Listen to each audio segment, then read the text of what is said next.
Miarabantsika rehetra izay manaraka sy mandray ny fampianarana ny ambasadeur-ny Soaziadiana moa zao tokatrantsika larana faharoa ny fampianarantsika ny amin'izao fotoana izao izay mitondra ny lohateny hoe ravan'ny didifolo. Magnina moa ny ravan'ny didifolo, inona ny antony mahatonga an'izay a? Ny antony izay atao hoe naravan'ny didifolo izay mihitsy no jerevantsika ny amin'ny tseny ity. Vao fampahafantarana ny olona rehetra ny hoe tena rava tokoa ve izy? Ny valiteny dia tena rava tokoa. Tena rava ny didifolo sy lana Mosea.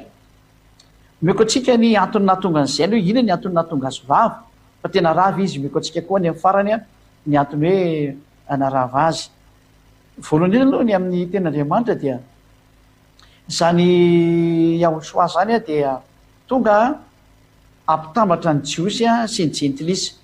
Izay ilay hoe Andriamanitra ny jentilisa ihany izy dia hoe tsia fa Andriamanitra ny jiosy koa.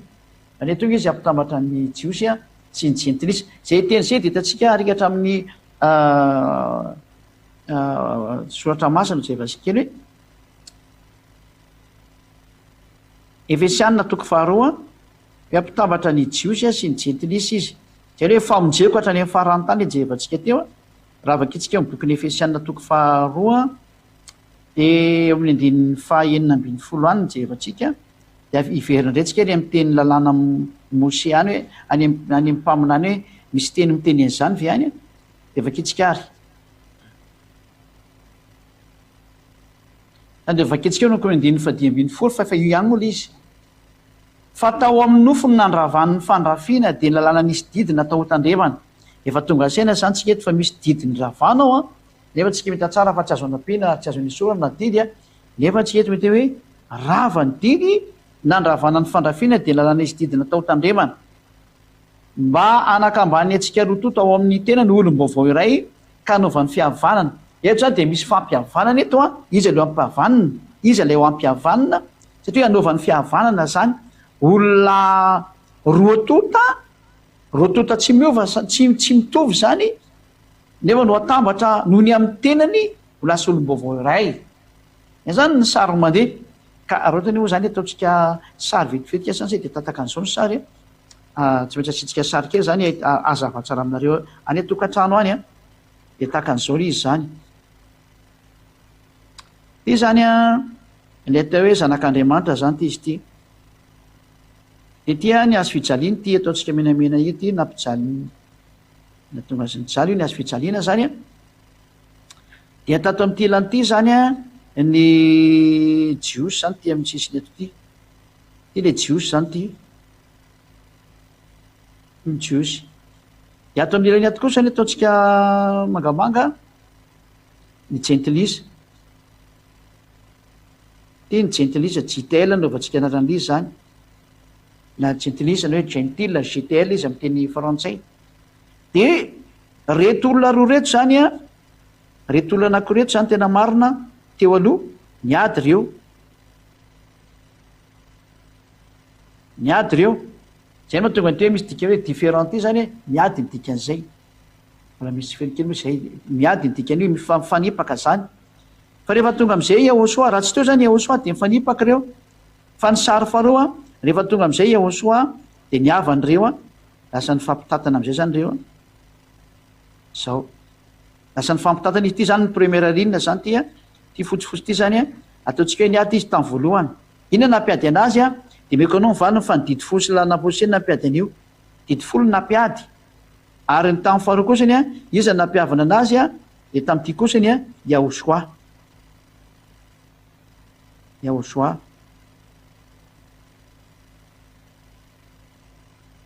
Yahosoa.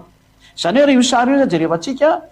dia niady ny jiosy sy ny jentilisa noho ny amin'ny didifolo izay mihitsy ny marina. Ka raha ohatra ka ho ampitambarina tokoa ny jiosy sy ny jentilisa dia tsy maintsy ravanina ny didifolo dia mitambatra ny jentilisa sy ny jiosy izay fotsiny sary. Dia hazavaina amintsika izay sary izay rehefa avy eo zany fa tazomitsika tsara io sary eo an'izay nandray teo zany. Ao anatin'ny soratra masina dia hoe atambatra ny jiosy sy ny jentilisa rehefa andresantsika teo. Io izy io. Andininy fahadimy ambin'ny folo ary aloha vetsika vakina fa tao amin'ny nofony ary nandravana ny fandrafiana dia lalàna nisy didiny natao tandremana. Izany hoe ny ravana zany didifolo sy lana Mosea zay natao tandrema ny didy fosy lana Mose iny mba hanakambany antsika roa tota, zany hoe nampisaraka izy zany matoa nyravana, ka rehefa nyravana izy dia nampitambatra an'izay hoe mba hanakambany any antsika roa tota ao amin'ny tenany olom-baovao ray ka naovany fihavarana. Zay le sary teo hoe lasa rehefa nyravana ny didy fosy sy ny lalàna Mose, ina ny antony mety tsy meko rehefa avy eo dia natambatra izy roa tamin'ny lalàna Yehosoa. Zay le izay ary ampihavana andiny fena ambin'ny folo, ary ampihavana antsika roa tota ho teny iray amin'Andriamanitra noho ny azo fijaliana zay namonoa ny fandrafiana. Zany hoe rehefa maty teo amin'ny azo fijaliana zany Yehosoa dia nitambatra amin'izay ny Jios sy ny Jentilisa, fa nisaraka izy zany dikan'izay teo aloha. Inona nampisaraka anazy valiteny didy folo sy lalàna Mose, ka rehefa ho atambatra izy mazava ho azy zany dia tsy maintsy ravana ilay nampisaraka dia ny didy folo sy lalàna Mose. Rojerevantsika daholo ny sary rehefa avy eo. Andin'ny fafito ambin'ny folo, ary tonga izy ka nitoro teny somafaly milaza fihavanana tamin'ireo zay lavitra ary fihavanana tamin'izay kaiky koa. Zany hoe io Yehosoa io zany no natonga ny Jios sy ny Jentilisa tafakambana. Nisy zavatra nataony teo. Inona le nataony? Nandrava n'ilay didy folo, satria mazava be le andin'ny fadimy ambin'ny folo teo zay mbola zavaintsika amin'ny teny maro samihafa. Zavaintsika amin'ny teny maro samihafa zany. Valiteny, inona ny antony natonga ny hoe nravana ny didy folo? Satria maninona? Voalohany indrindra ampikambana ny Jios sy ny Jentilisa io Andriamanitra io noho ny amin'ilay teny hoe ho famonjeko hatrany amin'ny farany tany. Ikambana zany Jentilisa sy ny Jios ny dikan'izay. Isaia 42, averina indray Isaia 42 vakitsika kely indray mandeha. Isaia 42, Isaia 42 eny andininy faha-enina. Vakitsika amin'ny anaran'ny Yehosoa. Izao iavay efa niantso anao tamin'ny famarinana ary nitantana ny tananao aho ka hiaro anao dia nomenao fanekena ho an'ny olona ary ho fanazavana ny Jentilisa. Ho fanekena ho an'ny olona mihitsy, io ilay fanekena vaovao le nivakiana tany amin'ny lalàna voalohany tamin'ny fampianarana. Io fanekena vaovao io zany no nomena ny olona rehetra ary ho tonga hatrany amin'ny fanazavana ny Jentilisa. Zany hoe ny Jentilisa zany sao dia lasa mazava noho ny amin'izao tenin'Andriamanitra mandeha zao. Atrika fahazitsika tsara zany zay hoe tokantrano hoe misy fanekena ho an'ny olona ary fanazavana ny Jentilisa. Zany hoe tonga hatrany amin'ny farany tany zany ity fanazavana ity. Mbola vakitsika kely le tenin'Andriamanitra zay hoe ho famonjeko hatrany amin'ny farany tany. Zany hoe vakitsika kely io zay somary kely mamadika baiboly kely io zay adia dia mitatsika io.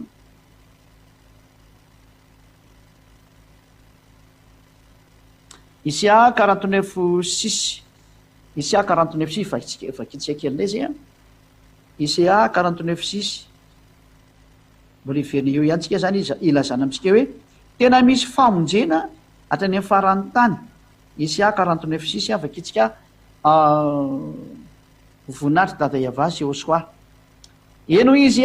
mbola zavatra kely foana raha tonga mpanomboka hananitra ny firenena Jakoba ianao sy ampodiny Israely sisa voaro. Fa omeko fanazavana ny Jentilisa koa ianao ary mba ho famonjeko hatrany amin'ny farany tany. Tonga zany ny famonjena makany amin'ny Jentilisa, fa tsy ho an'ny Israelina irery, fa ho tafakambana ny Jios sy ny Jentilisa araka ny tenin'Andriamanitra hoe ho fanazavana ny Jentilisa ary famonjeko hatrany amin'ny farany tany ary ho fanekena ho an'ny olona rehetrarehetra. Tena zavatra mazava be zany. Ny olana nefa ny antsika rehetra tokantrano dia misy didy mampisaraka ny Jios sy ny Jentilisa. Andao vaketsika daholo ary ny didy mampisaraka ny Jios sy ny Jentilisa. Tsy inona zany didy zany fa ny didy folo sy ny lalàna Mose zay tsy azo sarahana. Ny didy folo sy lalàna Mose zay tsy azo sarahana mihitsy no mitondra ny fampisarana ny Jios sy ny Jentilisa io. Andao vaketsika ary raha ny ravana ilay izy, fa raha vao tsy rava io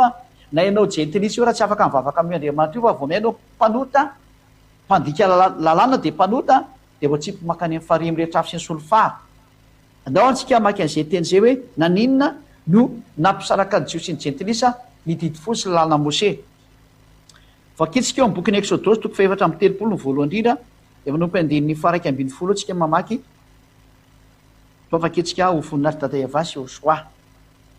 Ty ara ny didy folo sy ny lalàna Mose zay milaza fa tsy mahazo miaraka ny Jios sy ny Jentilisa.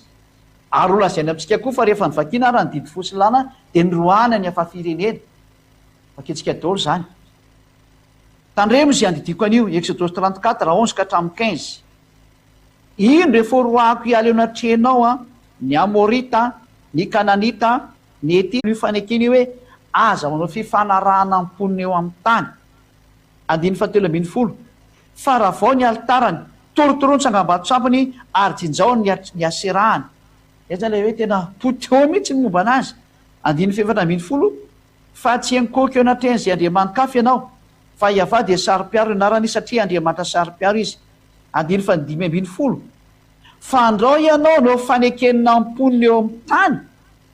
tsy mahazo minao fanekena amponina eo amin'ny tany tsy mahazo minao fiarahana amponina eo amin'ny tany mazava ho azy zany fa vokatra io teny io a dia mamono afafirenena ny zanak'Israely zay le izy zay le danger eo anatin'le didy folo zany zay fa andao ianao no fanekenina amponina eo amin'ny tany ka hijangajangana araka ny andriamanitra sy hamono zatra atao fanatitra ho any andriamanina izy ka dia sainao ka inona amin'ny fanatitrany aza manao fifanekena eo amponina eo amin'ny tany so lasa manaonao foana ka na manaonao foana ianao na tsy manaonao foana efa namoaka adidy izy hoe aza manao fanekena eo amponina eo amin'ny tany tsy mahazo manao fifanekena eo amponina eo amin'ny tany zay mitandray mafandraonao fanekena amponina eo amin'ny tany zay lenao ianao ka ho fandrika eo foanao zany efa didy mipetraka mihitsy ny eo andiny faharoa ambin'ny folo io hoe tsy azo atao mihitsy ny a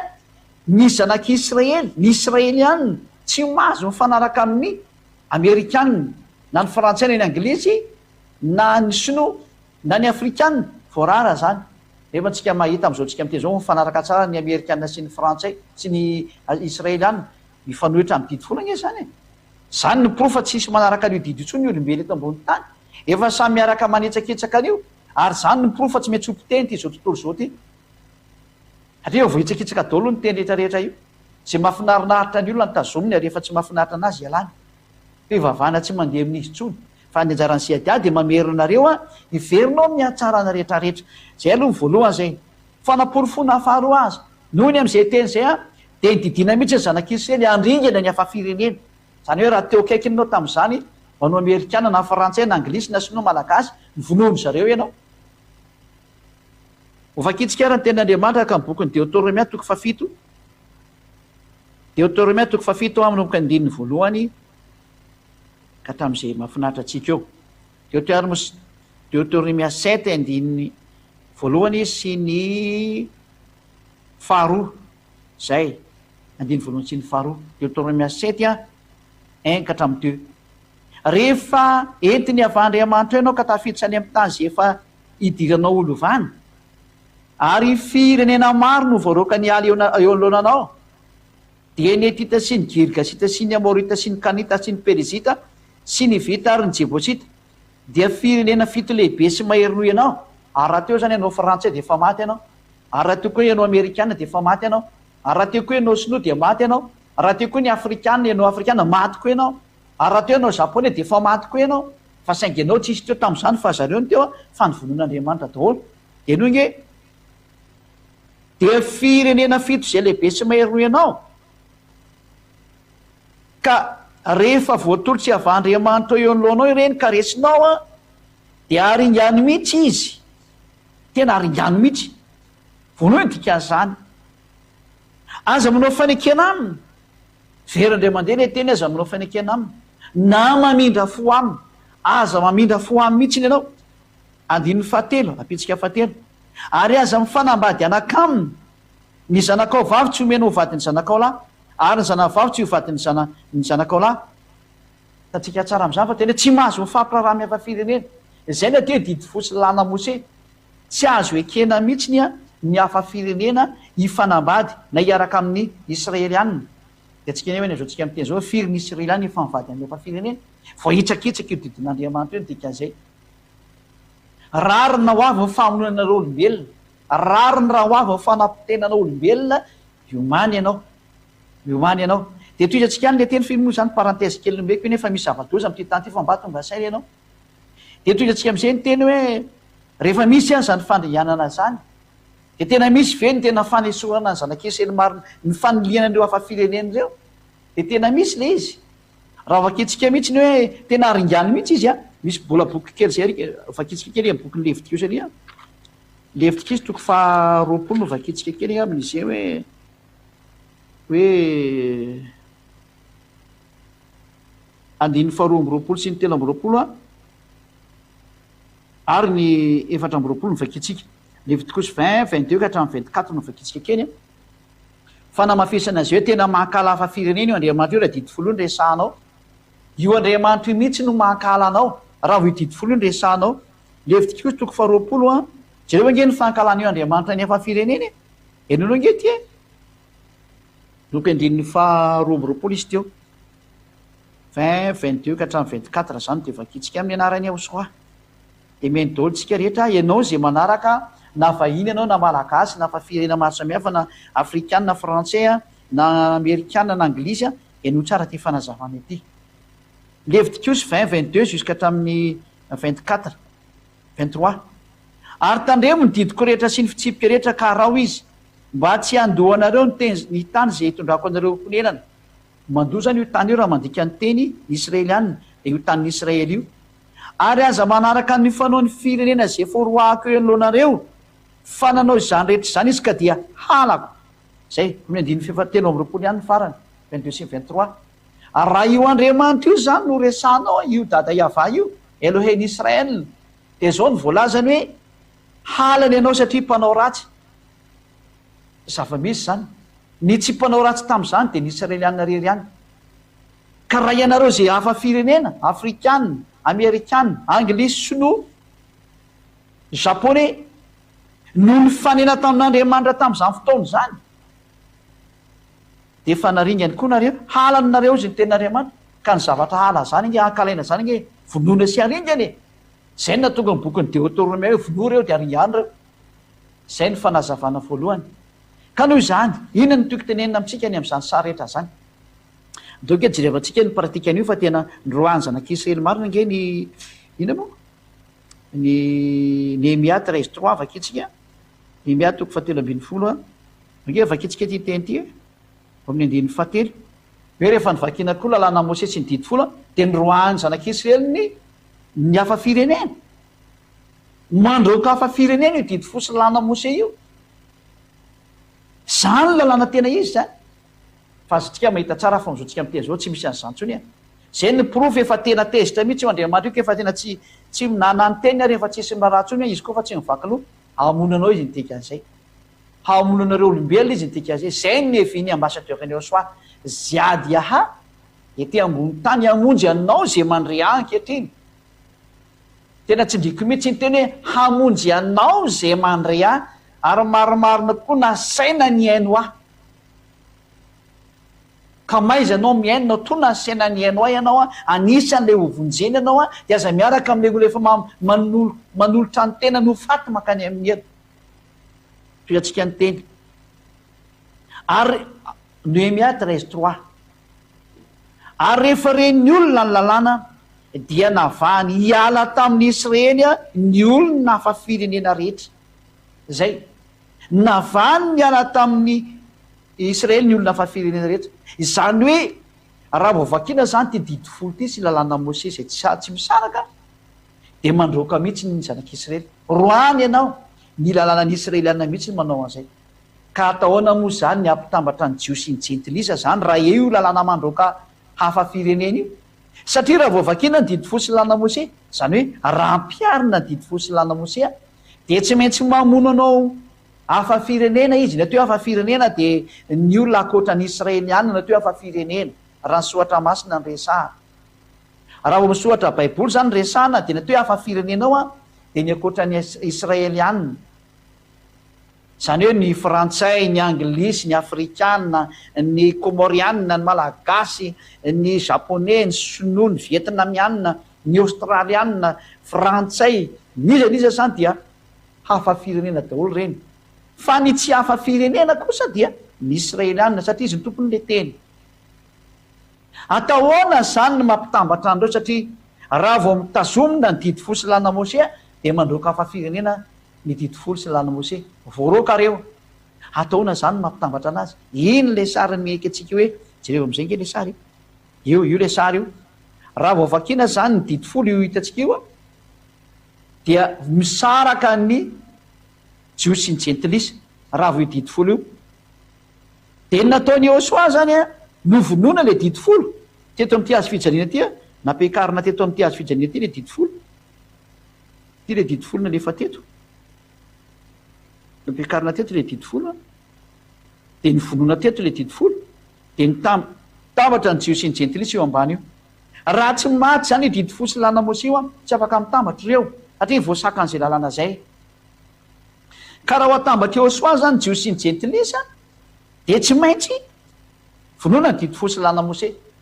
zay ny valin'le fantainany meko anareo teo hoe fa maninona ny ravany io a de satria mampisaraka jio sy ny jentilisa dova kitsika raha ten'Andriamanitra am'izay ventsika le boky ny Efesianina teo a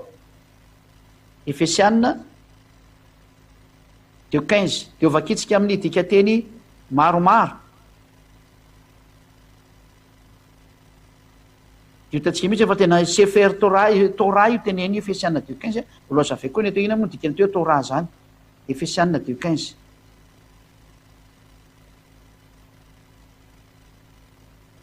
fa tao amin'ny nofo no nandravan'ny fandrafiana de ny lalàna nisy didina tao hotandremana mba hanakambany atsika rotota ao amin'ny tena ny olom-baovao ray ka hanaovan'ny fihavanana zany hoe rava tao amin'ny nofony Ôsoa zany a ny didi folo sy lalàna Mose zay hoe nandravan'ny fandrafiana de ndao zany de efa kitsika izy eo amin'ny bokyny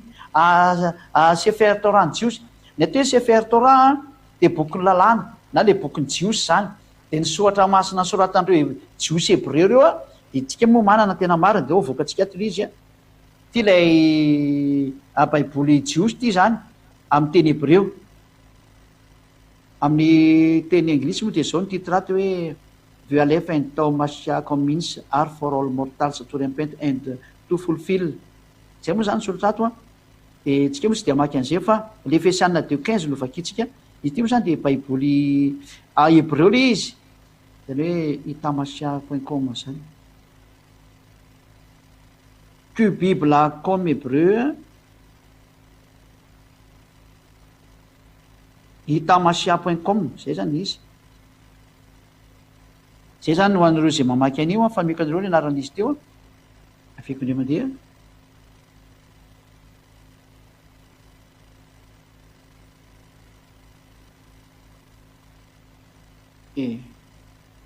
tsy hitako tsony izy teo fa tsy mety mandeha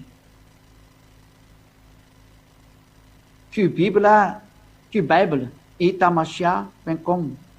zay le anaran'izy zany io jerevantsika ato ambany eto am'izay zany le Efesianina de 15 a io jerevantsika ato satria baiboly Hebreo zany ty a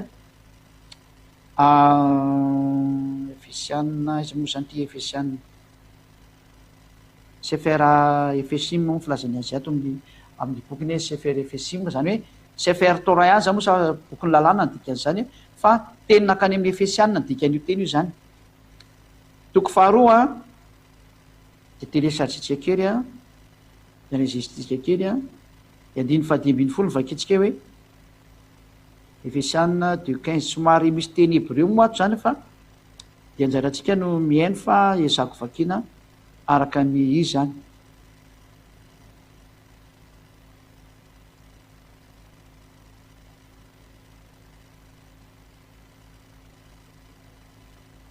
io zany le teny Hebreo io hitatsika io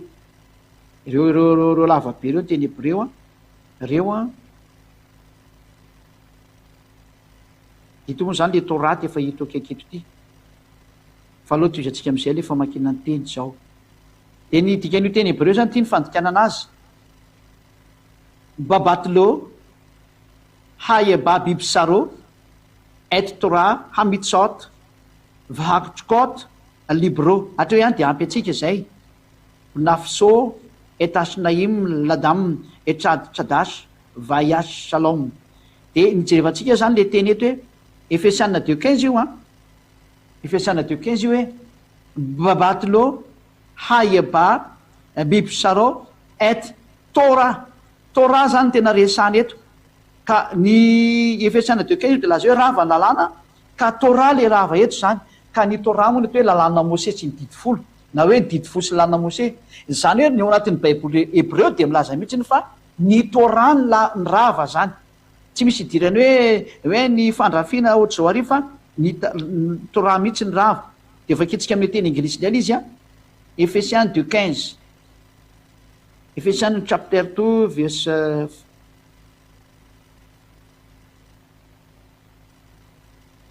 15. Voilà. By abolishing in his flesh the hostility which is the law of commandment,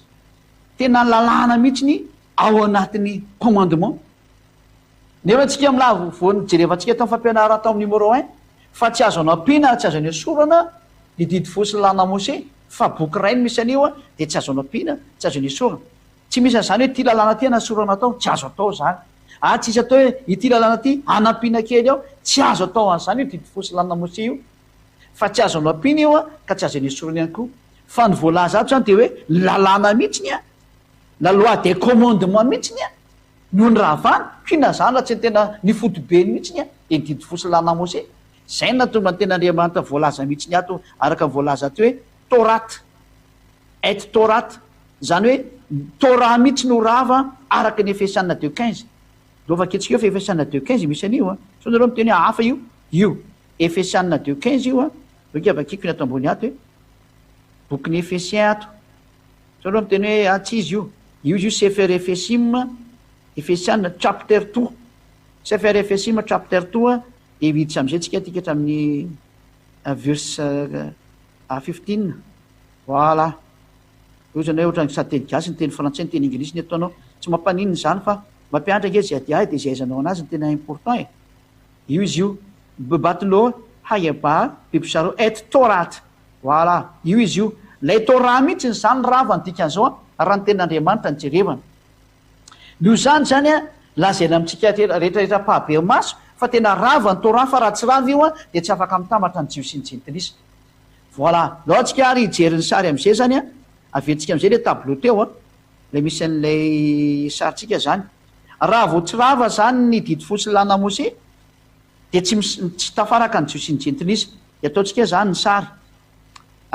gomentsika aloha hiala tany dia fetsika le mandeha zany ny sary zany am'izao tsika miteny zao.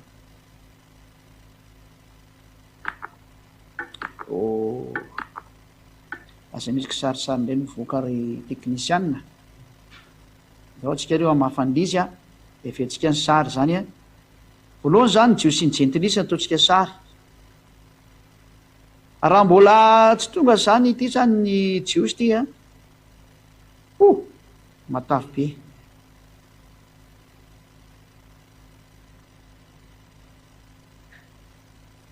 Ataontsika zany izy ity zany ny jios ty juif zany io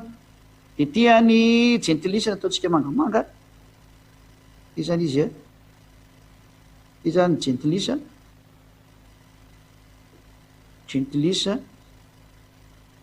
gentil dia ny ady ireo dia ny didy folo mihitsy ny nampiady an' zareo. Ty ny didy folo ty ileo ataontsika somary mazavazava le izy. Voilà, ty ny didy folo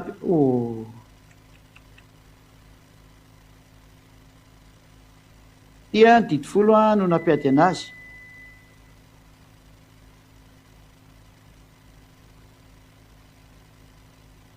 Tia 10 commandement, 10 commandement izy amin'ny anglisy zany. Io no nampiady ny jios sy ny jentilisa, zany hoe ny relation entre juif sy ny jentilisa zany tamin'io fotoana io tena coupé tanteraka. Zay ny dikan'io. Relation tato zany zany hoe ny fifandraisan'ny jios sy ny jentilisa zany tena barazy be mihitsiny, barazy mihitsiny, ta dia tena ataontsika matavitavy,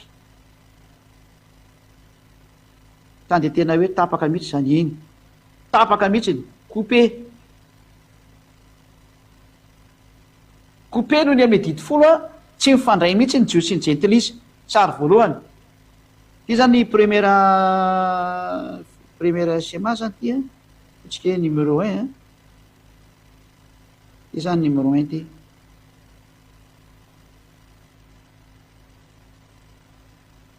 Numéro 1 io ny ady ny jios sy ny jentilisa. Numéro 2 indray ahoana ny sary.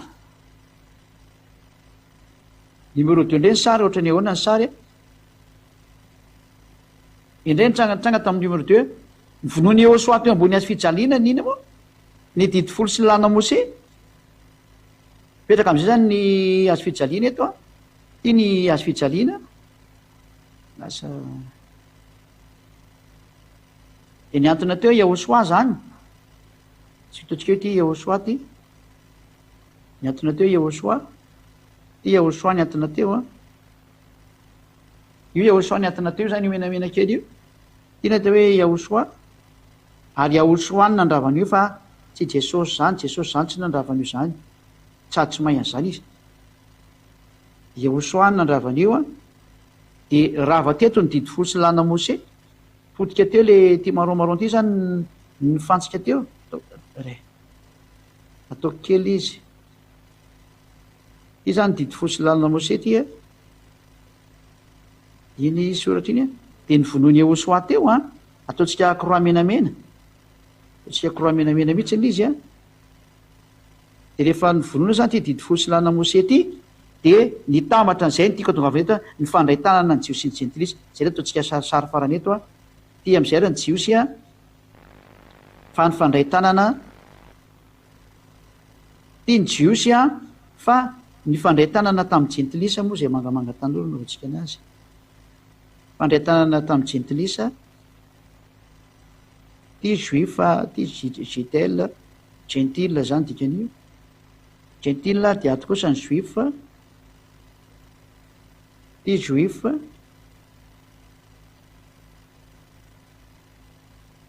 De ny fandray tanana zareo ataontsika misy anina fo mavo be no mafandray tanana anazy a. Noho ny fifankatiavana zareo a. De ny fandray tanana izy roa. Io ny tanana fanifandray. De sitsika tsoratra hoe ok. Tika le ok zany de ny fandray tanana zareo a. Saraka tsara ny sary. Zay. Zany hoe vokatsy le didy folo rava. De ny fandray tanana ny jiosy sy ny jentilisa. Io le hoe Efesianina 2:15. De ny vakitsika teo Efesianina 2:15. Io zany ny sary omenantsika hoe raha tsy teo zany ny Yahosoa nandravana didy folo sy lana Mose a. De tsy nitambatra ny jiosy sy ny jentilisa. Zay na tonga ny ten'Andriamanitra ny Hébreux 7:15 ihany koa hoe manina moa 7:19 hoe rava ny didy folo sy lana Mose. Donc evaka antsika zay ten'Andriamanitra zay Hébreux 7 amin'ny teny frantsay. Hébreux 7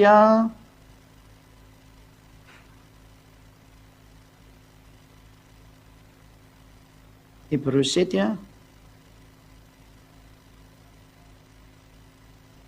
19. Hébreux 7:19. Car la loi n'a rien amené à la perfection et introduction d'une meilleure expérience par laquelle nous nous approchons de Dieu. Zay. Andininy fa 18. Il y a ainsi abolition d'une ordonnance antérieure à cause de son impuissance et de son inutilité. Ny ordonnance antérieure dia abolie. Mazava be io a. Zany hoe la loi de Moshe est abolie. Zay ny dikan'io zany ohatsika zay tsy maraka tsara le teny a. La loi de Moshe est abolie. Les 10 commandements sont abolis. Voilà Hébreux 7:18. Car cette loi n'a rien amené à la perfection. Satria ny ordonnance antérieure ny zanak'Israely a. Le lalana tany aloha tany a. De ny didy folo sy lalana Mose. Io mihitsy zany le rava. Satria maninona? Tsy nitondra nakany amin'ny fahatanterahana. La loi n'a rien amené à la perfection. Voilà. Zay ny antony hoe rava ny didy folo sy lalana Mose satria tsy nitondra ninina io. Ten'Andriamanitra anankiroa be zao manambara fa tena rava izy a. Io nivakitsika teo izay. Zay moa zany ny fanazavana. De ozy nareo hoe misy olona miteny hoe ny famorana no nampiady ny jiosy sy ny jentilisa. Valy ny diso. Zao no madiso anazy satria tamin'ny androny iza moa. Tamin'ny androny anina de niara sakafo ny jiosy sy ny jentilisa. Any amin'ny Genesis toko fahafilo moa izy iny. Dazo kely jerevako kely Genesis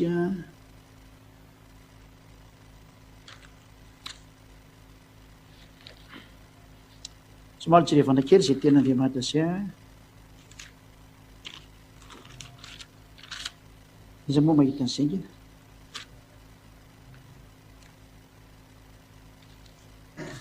hatramin'ny Genesis 24 izy iny da sikely jerentsika dia nanao fanasana. Genesis 4:20 avakitsika manomboka amin'ny andinin'ny fahavalo a de toizatsika fahavalo sy ny fahasivy a de toizatsika ary amin'ny andinin'ny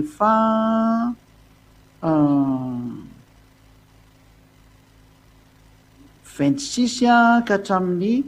30. Genesis a fizy teo 8 ka hatramin'ny 9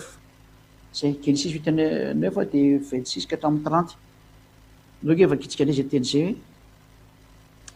hoe tsy nampiady ny jiosy ny jentilisa zany ny famorana ka raha misy miteny fa le fiasana 2:15 io de resaka famorana atao valiny diso zany.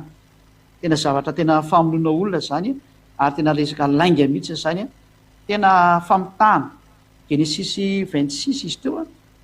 26 de manomboka amin'ny andin'ny fahafito izy teo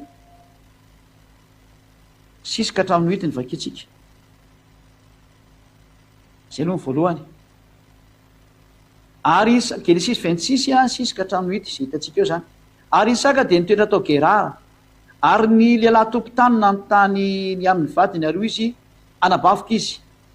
aiza moa izany dia ny fahavalo fa natahotra ny laza hoe vadiko izy fandao hoy izy hamono any lehilahy tompon-tany no Rebeka satria tsara tarehy loatra Rebeka. Ka rehefa nitoetra ela teo izy de nitsirika teo am-baravarakely Abimeleka mpanjakan'ny Filistina ka nahita fa indro Isaka ny sangy tamin'ny Rebeka vadiny. Zany Abimeleka zany de hitantsika eto fa mpanjakan'ny Filistina io mivandravandra be io. Zany hoe manana ny toerana mizy azy fa mpanjaka. Ina zavatra nitranga ary amin'ny 420 vakitsika indray fa niarana nao fifanekena fiarana amin'ny sakafo tamin'ny itsa moa 9:20 vaketsika fa 20. Ary izy ireo Genesis 26:28 ka hatramin'ny 29 efa hitanay marimarina kokoa fa momba anao Iava i Abimeleka io no miteny ka de hoy zahay aoka samy anao fiany any isika de izay sy anao ary aoka izay anao fanekena aminao fa tsy anisy 9:20 fa tsy anisy ratsy anay ianao de tahaka ny tsy nanendrenao akory sy tahaka ny tsy nanaovana inona taminao fa tsy nisoa ihany fa efa nampandehanay soa aman-tsara ianao fa ianao ankehitriny efa nitahiny Ava 9:30 de nanao fanasana ho azy Isaka ka de ninana sy nisotro izy. Eto zany Isaka sy Abimeleka de efa niara-ninana sy nisotro nefany Isaka de mifora Abimeleka tsy mifora ka raha miteny nareo hoe ny famorana no nampisaraka Isaka efa mifora satria zanaky Abrahama izy nefany niara sakafo tamin'ny Abimeleka zay Filistina zay ava-firenena. Mazava zany ny valy teny fa tsy nampiady na nampifandrafy ny famorana ary raha de diso zany zay hevitra zay fa ny nampiady ary nampifandrafy de didy fosy lana Mose voaporofo tsara zany fa raha resaka famorana nresanao miaraka tsara nge Abimeleka sy Isaka io niara sakafo nefany Isaka de mifora ary Abimeleka tsy mifora ka raha nampiady ny famorana de tokony tsy niaraka izy roa lahy nefa nary izy eto milaza hoe ary de nanao fanasana ho azy Isaka de ninona sy nisotro izy ary nanao fifanekena zay mihitsy le voalaza eto ambony ato hoe hanao fanekena aminao de natao moa le izy ao amin'ny 9:20 hoe ary aoko zay anao fanekena aminao de zay de rehefa vita le fanekena de nanao firamo-sakafo zareo pro fa tsy nampiady ny ina moa ny famorana. Raha misy miteny hoe niady zareo satria tsy mifampiditra trano ka izay le lalàna Mose le nresako taminareo hoe aringany reo de zay le mahatonga tsy mifampiditra trano lalàna Mose no natonga an'izany zay le hoe ka isany le misy an'le hoe Cornelio de hoe tsy mahazo mifampiditra trano de zay no mahatonga anazy nisaraka tsy nifandray lalàna Mose zany zay ny fanaporofonina fa tena lalàna Mose no nampiady zay zany nivaly ny fanontaniana rehetra zay ilanareo ary voaporofo eto tsara mihitsy fa tena rava ny didy folo zany. Dao atsika maky ny fanazavany ihany koa anankiray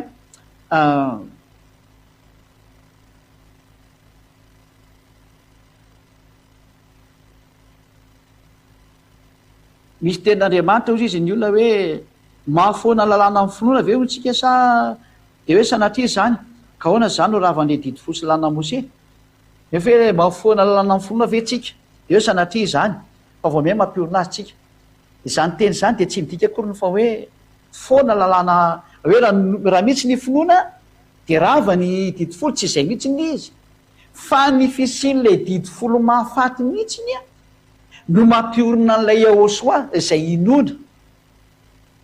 satria Yahosoa lay inoana ka rehefa mahafaty le didy folo ina mahatonga anazy mahafaty satria tsisy mahatandrina an'io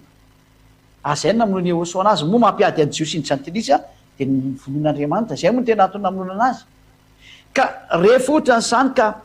ohatry ny ten'Andriamanitra hoe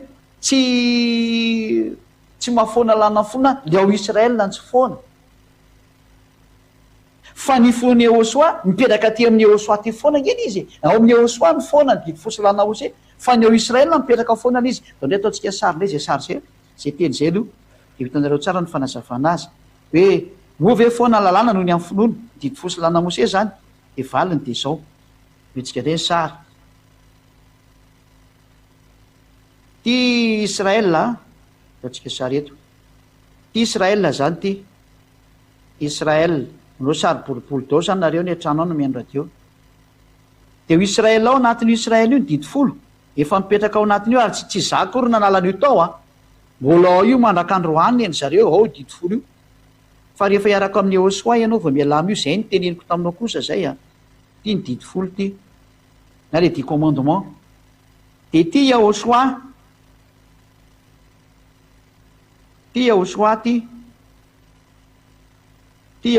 ty kosa ny Yahosoa ty zany aty amin'ny lanitry Yahosoa aty amin'ny le ciel des cieux hoe lanitry Yahosoa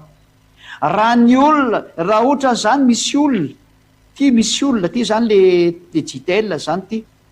ty zany le jitel ty de amonjy ny tenany na jiosy ty zao ny jitel zany rehefa te vonjena de tsy maka ty Israel izy ko hitandrana didy folo non tany de vonoatsika iny tsy mety satria tsy natokana ao anao iny vonony ty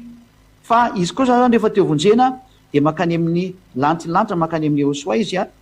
de iny lalana zany makaty izy zay ary raha jiosy koa de ohatr'izay koa ny jiosy sady atao keto misary ty indray ny jiosy ty raha ny jiosy koa ny te vonjena ity izy ty de tsy mitandrina didy folo koa izy non tsy makaty mihitsiny izy zany tsy makany amin'ny fitandremana didy folo izy a vonoatsika amin'ty barengy menamena ty barazy menamena ty mihitsiny a non tsy makany izy fa maka ty amin'ny Yahosoa izy no mety zay ka de makany amin'ny Yahosoa izy a makany amin'ny lanitra iny hoe lalàna ny Yahosoa no arahany LY no arahany a lalàna ny Yahosoa de ozy le fantena hoe moa mahafoana ny lalàna amin'ny finoana ve tsika de hoe sanatria zany fa mampiorina azy tsara tsika ina mahatonga an'izany ka le didy folo nge le mahafaty ny tenako anao teo raha jentilisa ny resany mamono jentilisa io mahatonga ny jentilisa totafaraka amin'Andriamanitra fa hoe vonoiny jentilisa ka zavatra mamono anao ve no andeha ho arahanao de nohony amin'le didy folo mamono mihitsiny a natonga n'Andriamanitra hoe tsy foanana io fa velao io ao fa vao miampiorenina tsara fa mamono ka nohony amin'izy mamono a de asiana ny sauveur ety mpamonjy Yahosoa ka ndana makany amin'ny Yahosoa daholo nareo zany hoe Yahosoa zany le mitovy amin'le sarin'ny pompier hoe mirehitra ny trano a misy danger a de ndana tsy hoe pompier de ndana manatona pompier de avotry nareo ka rehefa tsy mety manatona pompier anao de maty eo anao sady may ny tranonao satria le pompier le mitondra le sady mitoraka an'le rano izy a no mandefa le tohatra hamonjy anao a de anjaranao misaoty mamonjy an'le tohatra tsy haiko nazonareo tsy azonareo de zay ny tenin'Andriamanitra hoe tsy mahafoana ina dikan'le tsy mahafoana mandrak'androany tsisy nanafoana an'io a ao Israela io de mbola ao foana mandrak'androany asiko any tsipika iny tsy foana mihitsy ny ao Israela na misy ary Yahosoa zay inoana tsy mahafoana ny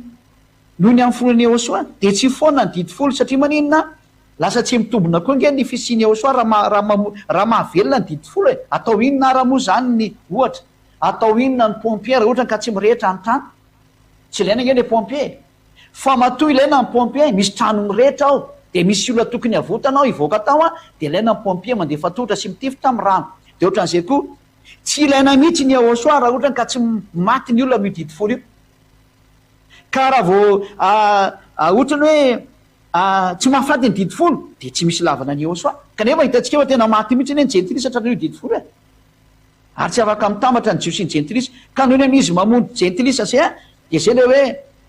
tsy foanana mihitsy io didifolo io fa noho ny ami'io didifolo io mihitsy ny antony natongavany Jehosoa hamonjy an'le olona hiala am'le didifolo satria raha mipetraka ny didifolo a de miady ny jiosy sy ny jentilisa noho izany a tsy mety mihitsiny a ny anafoahana ny didifolo ao Israel fa raha zany dia tsy mitombona ny eo amin'ny Jehosoa tsy mitombona ny fisiany Jehosoa fa ny ao amin'ny Jehosoa tsy misy didifolo zay noho izy zay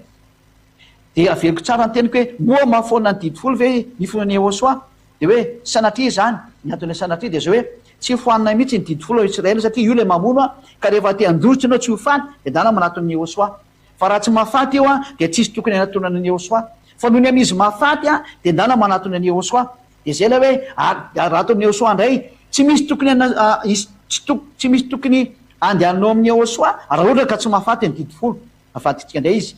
fa matoana manatona ny Jehosoa misy mamono anao any ina le mamono anao a ny didifolo sy lana Mose noho zany manatona ny Jehosoa noho zany a ilaina ny didifolo a ilaina Jehosoa noho zany ilaina Jehosoa ilaina ny didifolo aiza any amin'ny Israel nalaina mipetraka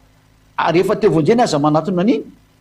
Jehosoa kosa ny ilaina amonjy ny olona andositra an'le didifolo manatona ny Jehosoa ny amin'ny lanitra zay ny valin'le hoe tsy mahafoana ny didifolo ny fonan'ny Jehosoa fa vao me mampiorina tsara satria maninona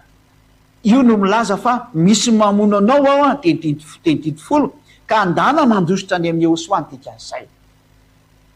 ia zany ny valiny de matoky avavarentsika etra ny tokantrano a ny famarinany teny andatsika itsika hiditra amin'ny araka ny ten'Andriamanitra izy tonga andrava ary tsy anafoana ny amin'ny lalàna sy ny maro samihafa le Matthieu 5:17-18 indray io hoe tsy tonga andrava fanatanteraka de dikan'izay teny zay de zao mbola vetsika indray le sary io zao ny sary a ny didifolo sy lana Mose de napetraka ao Israel io tsy ny ravana fa ato amin'ny Jehosoa tsy misy didifolo sy lana Mose ato zany interdio ataotsika ato zany ny sary ato amin'ny Jehosoa tsy misy didifolo sy lana Mose zay apetraka tsara ato zany ty zany le didifolo sy lana Mose ataoko sary aty a de io ny foana ato amin'ny Jehosoa satria io le mahafaty de io zany tsy ato amin'ny Jehosoa tsy misy an'io mihitsy ny ato io izy io ty le didifolo a maty izy ato maty eo amin'ny Jehosoa io le nyvonoto amin'ny fijaliana zao le sary zany zao ato amin'ny Jehosoa tsy misy didifolo sy lana Mose fa ny didifolo sy lana Mose de mbola mipetraka tsara ao Israel mandrakitsika zao miteny zao nefa nitsakitsahany ohatra fa nitsakitsahany a manao fifanekena amin'ny Israeliana manao fifanekena amin'ny Amerikana io fa nitsakitsahana lalàna zany mendrika mihitsy ny fandorana zao tontolo zao ny amin'ny nitsakitsahana amin'ny trano ao amin'ny Jehosoa no tsy misy didifolo any amin'ny lanitra tsy misy didifolo zay le famarinana zay a ho an'zay rehetra mametraka fanontaniana raha misy moa tsy mazava de mbola afaka manitsinitsy ny teniko eny ihany nareo amin'ny fanontaniana mbola apetraka nareo ohatra ka misy a fa iza le momba an'izay araka zay le hoe tsy tonga andravana ny lalàna fanatanteraka tsy ho foana koa ny amatio le hoe ny anatanteraka de le teny milaza azy a ao amin'ny lalàna sy ny mpaminany fa kitsika kely ty ao amin'ny bokin'ny Lioka toko 7:20 ty le ho tanterahany ty fa tsy hoe anatanteraka ny didifolo izy fa ny teny milaza azy a ao amin'ny lalàna sy ny mpaminany Lioka toko 7:20 a alova kelikely le teny ato fa andiny fa 43-44 namany izay Lioka 24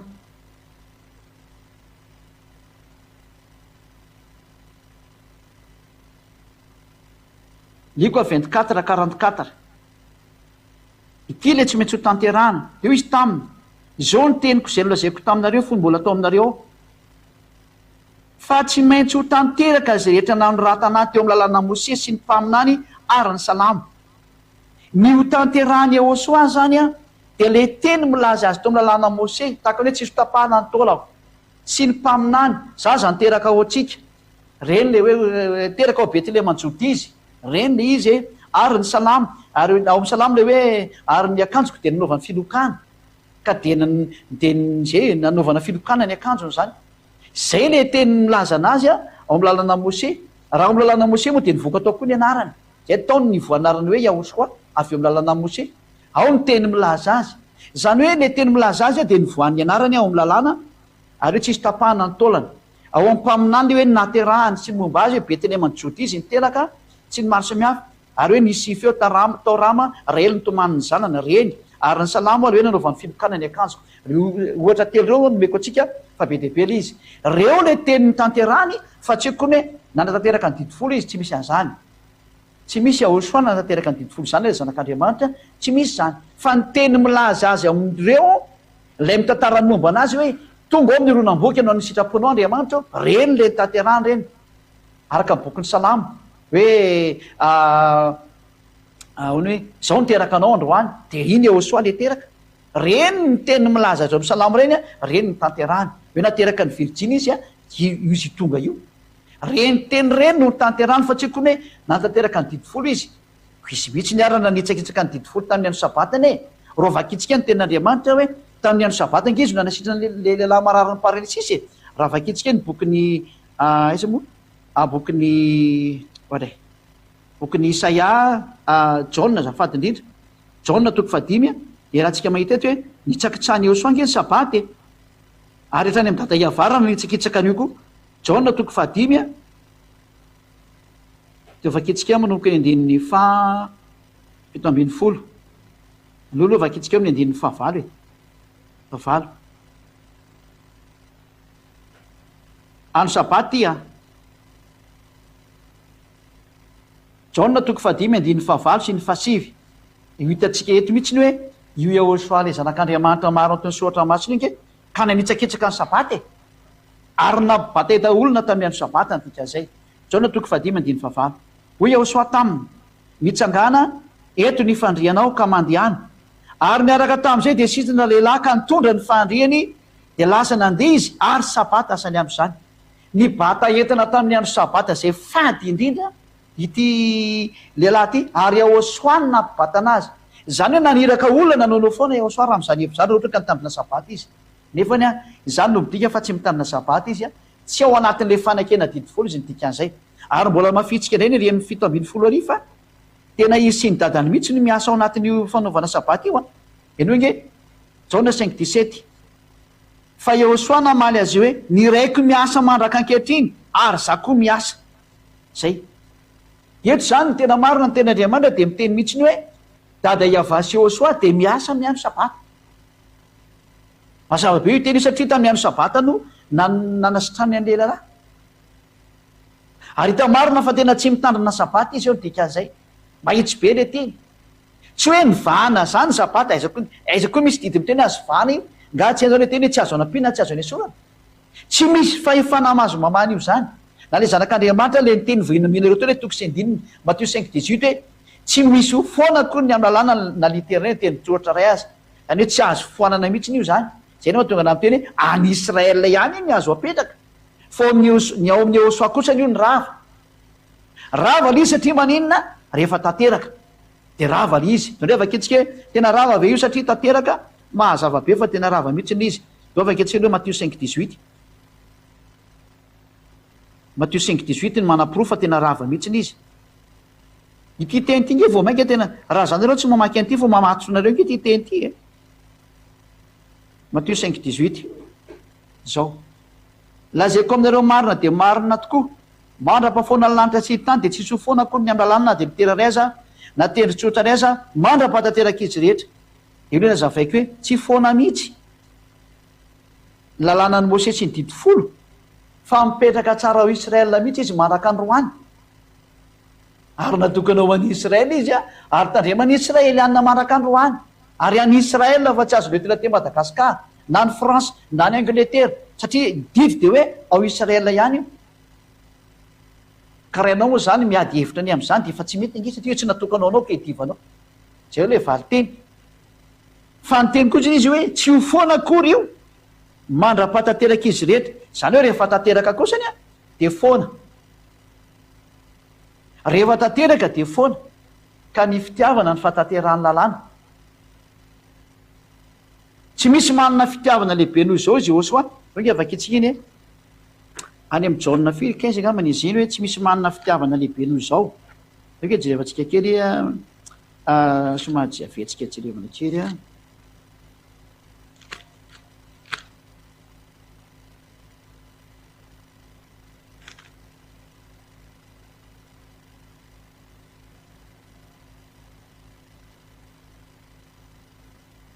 Jauna 15:13 no vakitsika zany ao anatin'ny baibolinareo. Jauna 15:13 hoe tsy misy manana fitiavana lehibe noho zao dia mamonjy ny sakaizany. Zay mamonjy ny sakaizany zany. Jauna 15:13 zao mbola nysoatra masina zany. Tsy misy manana fitiavana lehibe noho zao dia ny manolotra ny ainy hamonjy ny sakaizany. Ka Yahosoa tena nanolotra ny ainy hamonjy ny mpanota mihitsy ny aza fa tsy dia sakaizany intsony. Mety mahavita mamonjy ny olona ihany ny olona anankiray namany, fa tsy misy olona mahavita mamonjy mpanota zany, mpanao ratsy. Aza tsy possible zany. Nefa io zanak'Andriamanitra io tena namonjy olona mpanao ratsy. Zany no tena manana fitiavana zany. Ka raha vao Yahosoa manana fitiavana dia foana zany lalàna dikan'izay eo aminazy. Romanina toko fahatratsika Romanina firy izy zany. Romanina 13 Romanina 13 firy. Koa dia ny fitiavana no fahaterahan'ny lalàna. Romanina 15:13 angamba izy ity Romanina 13:10 nao vakitsiny ireny. Romanina 13:10 ko Yahosoa nanan'ilay fitiavana dia foana zany izy noho ny amin'ny Yahosoa reo olona ka dia mampaheranareo fa tena zay izy io foana izy. Romanina tena tsy foana zany io foana izy rehefa tanteraka. Yahosoa natanteraka an'ilay fitiavana vakio tsara ity. Ny fitiavana tsy Romanina 13:10 ny fitiavana tsy manisy ratsy ny namana, koa ny di fitiavana ny fatanterahany lalàna. Ka rehefa tanteraka zany ny fitiavana, rehefa tanteraka ny lalàna, zay hoe satria mandra-patanteraka izy rehetra. Zany hoe ny fanatanterahana lalàna zany dia fitiavana. Ka rehefa nitanterahany Yahosoa le fitiavana tamin'izy niatona teo amin'ny hazo fijaliana, namoy ny ainony aminao dia foana ny didifolo satria tanteraka amin'izay izy ny dikan'izay. Ny fitiavana ny fatanterahany lalàna, ny limitin'le hoe mandra-patanteraka izy rehetra, zany hoe tsisy foana akory ny lalàna sy ny didifolo, mandra-patanteraka izy rehetra. Zany hoe rehefa tanteraka kosa izy zany foana. Ka tsy nisy natanteraka an'io raha tsy tao amin'ny Yahosoa satria tamin'ilay fitiavana, ny fitiavana ny fatanterahany lalàna ka Yahosoa navita nanolotra ny ainy hamonjy ny olona. Dia Yahosoa zany no tena tompony fitiavana. Ka rehefa tonga Yahosoa maty teo amin'ny fijaliana, ino no tena fatanterahana lalàna dia foana ny didifolo ny dikan'izay noho ny amin'ny ataon'ny Yahosoa ravo automatika izy. Zany valy tena menandreo ravo ny didifolo tena ravo akoatran'izay fanazavana menanao teo. Ka mbola ny fantaina mbola misy foana ny amaliko anazy satria be deaibe le zatra le masina sy tsara ny didy ka ahoana no hoe ny ravana dia tsotra kely masina sy tsara ny didy fa any Israel. Ka raha masina sy tsara ny didy tsy midiko ny hoe tsy azo ravana. Ko ny sabata angamba moa tsy masina koa fa ravana izy mitsahany Yahosoa le sabata. Fa ny tena marina zany ny dikany ateo hoe ny ravana dia tsy mipetraka miny intsony zay ny dikan'izay. Ino mantsy ohatran'ny hoe lalam-panorenana na hoe constitution natokana ho an'ny Jiosy iny. Ka rehefa natokana ho an'ny Jiosy iny dia tsy idiranao malagasy. Ka nametraka constitution voalohany Andriamanitra dia didifosy lana Mose. Nametraka constitution faharoa indray Andriamanitra Elohei na Elohim dia Yahosoa miaraka amin'ny lalàna tsy ny didiny Yahosoa. Dia anjaranao zany misafidy hipetraka amin'ny constitution tao aloha ianao zany constitution vaovao amin'ny Yahosoa. Fa zao no nataon'Andriamanitra no ravany le constitution taloha mametra ny an'ilay vaovao. Ny olombelona zao manao référendum rehefa hiala amin'ny le constitution voalohany ao dia manao référendum mahitsynao amin'ny constitution faharoa. Ka rehefa tamapetraka constitution faharoa dia rava ny constitution voalohany tsy mandeha intsony iny. Ohatry zany io. Ny constitution voalohany dia ny didifosy lana Mose. Ametraka ny constitution faharoa Andriamanitra dia tsy maintsy ravany io vao mipetraka ty constitution faharoa ty. Satria ny mitondra le constitution faharoa dia Yahosoa miaraka amin'ny lalànan'ny Yahosoa. Ka mba ahafahan'le constitution faharoa mipetraka dia tsy maintsy ravana ny constitution voalohany. Ary nina ny ravana azy dia Yahosoa ihany. Ary nisy motif izy mahatonga ravana io. Efa nazavaiko teo le motif hoe zao ny antony nandravana azy. Ka tsy le koa le masina sy tsara no ny ravana fa le constitution mihitsy no ny ravana. Tsy mipetraka ntsony iny ny soron'Andriamanitra iny ravan'Andriamanitra iny ko ny adalan'le Jiosy mbola mitazona iny inge tena rava. Zareo no te hipetraka ao anatin'io fa Yahosoa fa namonjy izy tsy te hiditra ny tena marina.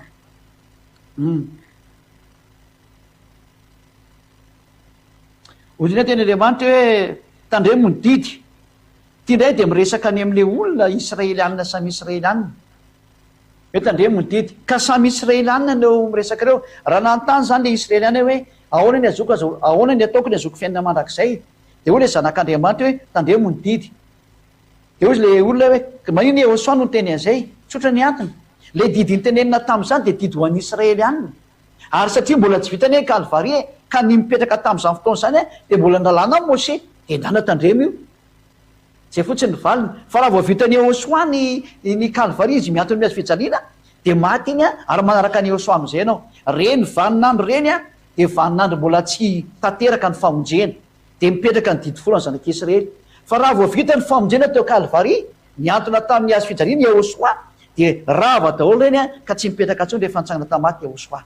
reny zany le didina rano raha mbola tsy vita ny Kalvaria ny famonjena zay ny valan'izay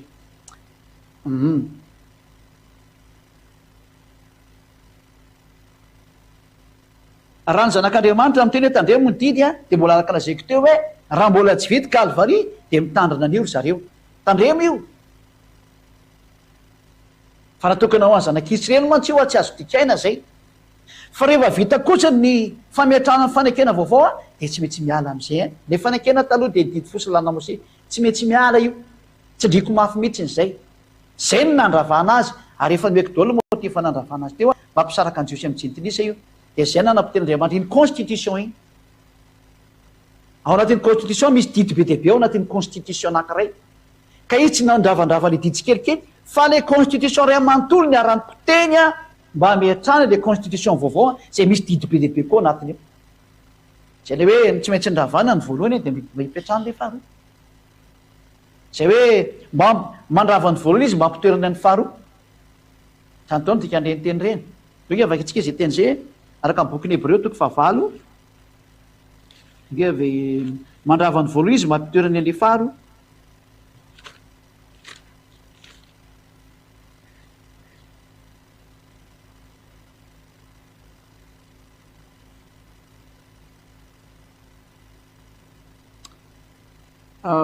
Hebreo toko 9 vakitsika amin'ny andiny 7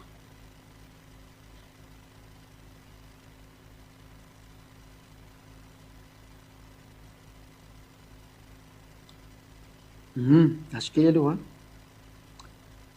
Hebreo toko 9 vakitsika aloha Hebreo toko 9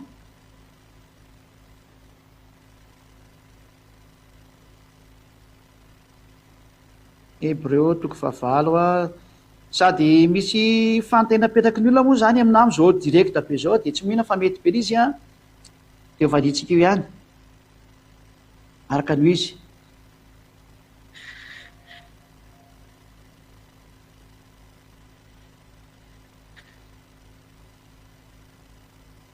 Hebreo toko 9 de manoko amin'ny andininy 7 moa zany Hebreo toko 9 de vakitsika ery amin'ny akanjo reo manaraka daholo manoko andininy 9 no vakitsika zany aloha andiny 7 aloha Hebreo toko 9 andiny 7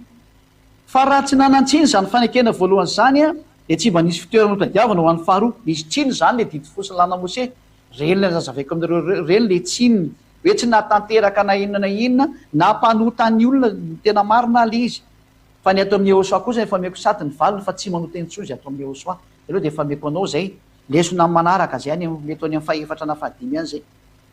fa manome tsiny olo izy ka manao hoe indro avy ny andro iavazy anao fanekena vaovao amin'ny taranak'Eseritsy iny taranaka Joda nefa tsy araka ny fanekena ataoko tamin'ny razany tamin'ny andro tanako azy mitondra azy tany voaka avy tany Egypta fa izy ireny tsy nitoetra tamin'ny fanekeko ary za kosa de tsy nitandrina azy ho iava andiny 10 fa izao ny fanekena ataoko tamin'ny taranak'Israely efa afaka zany andro zany ho iava de ataoko an-tseny lalako sady oska ataoko am-poly ary zao Andriamaniny ary izy oloko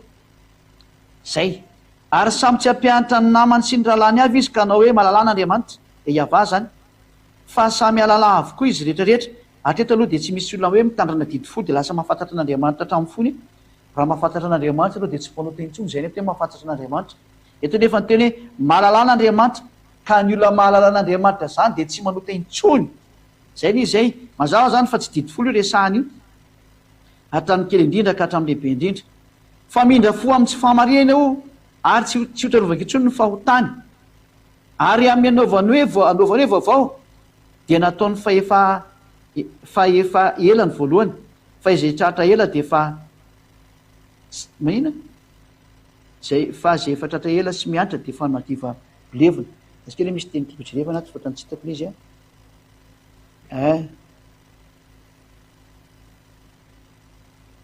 zay zany hoe manao am'le fanekena vaovao izy zany a de hoe tsy ho apetraka intsony ny fanekena taloha fa ny fanekena vaovao fa izao no fanekena aminy zay le voalazany ten'Andriamanitra teo avy atsika kena tsara le tamin'ny voalohany hoe fa raha tsy nanantsiny zany fanekena voalohany zany de tsy manisy fitoerana ho atadiavina ho am'faharoa nanantsiny le voalohany zany a de esorina am'izay izy ny dikan'izay ary eny amin'ny tenin'Andriamanitra ankay moa de hoe raha tsisy fahatsinony zany de tsisy fitoerana ho an'ny faharoa aiza moa zay teny zay ndao vakiko kely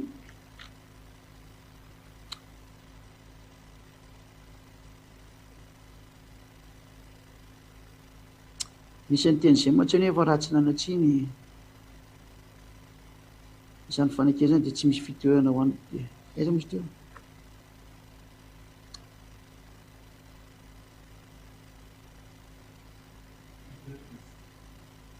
Hébreux 10:6 asy hoe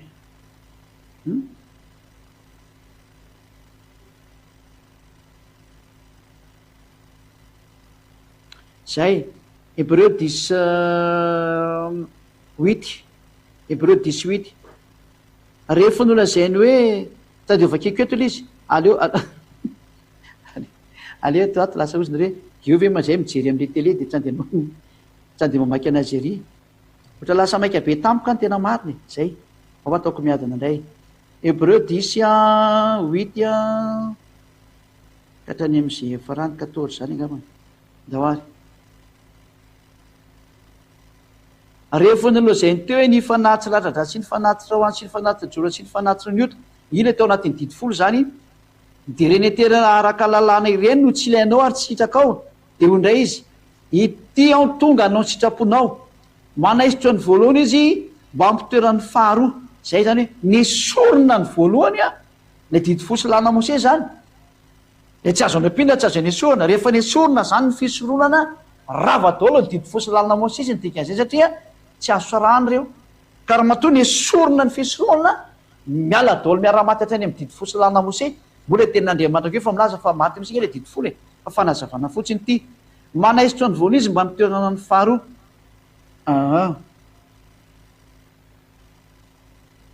zay misy teo teny zay mihitsy ilasika hoe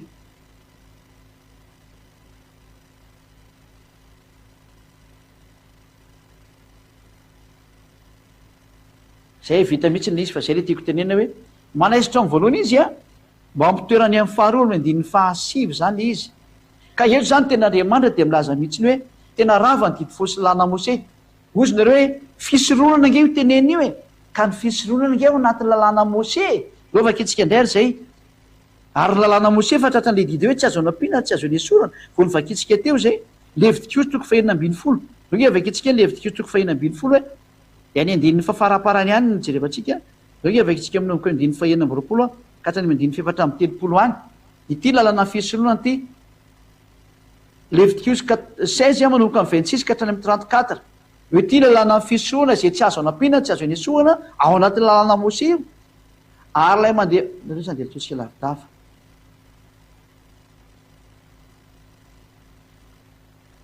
trente ny vaketsika 30 31 ka hatramin'ny 34 Leviticus 26 30 ka hatramin'ny 34 fa am'izany andro zany anaovana fatana votana ho anareo a